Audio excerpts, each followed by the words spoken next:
গত কয়েকদিন ধরে সোশ্যাল মিডিয়া সহ বিভিন্ন মাধ্যমে ব্যাপক আলোচিত হচ্ছে ১৯৯৬ সালের মুক্তিপ্রাপ্ত প্রেমের সমাধি সিনেমার একটি দৃশ্য, যেখানে নায়ক বকুল চরিত্রে অভিনয় করা চিত্রনায়ক ভাপ্পারাজ বলছেন, চাচা হেনা কোথায়।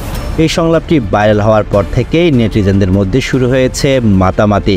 কিন্তু প্রশ্ন হচ্ছে, হেনা আসলে কোথায়?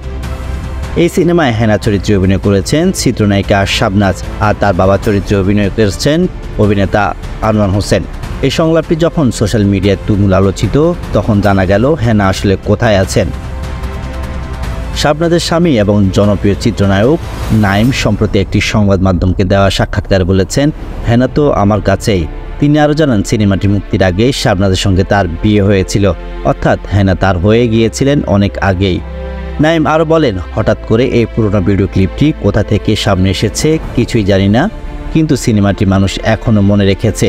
সংলাপ থেকে সংলাপ, গান সবই দর্শকদের উপভোগ করেছেন।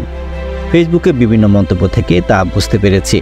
তিনি আরও যোগ করেন, ফেসবুকে বিভিন্ন ধরনের মন্তব্য পড়লাম। কেউ বলছেন সিনেমাটি অনেকবার দেখেছেন তারা, কেউ বলছেন আমার প্রেমের সঙ্গে মিলে গেছে। এটা একজন শিল্পীর জন্য সবচেয়ে বড় অর্জন। দর্শকরা কত প্রজন্ম ধরে আমাদের কাজের সঙ্গে কানেক্ট করেছে, বিনোদিত হচ্ছে, এটা তো শিল্পীর জন্য অনেক বড় পাওয়া। একসঙ্গেই পর্দায় কাজ করতে গিয়ে প্রেমে পড়েন শাবনাজ ও নাঈম। তারপর ১৯৯৪ সালে তারা বিয়ে করেন।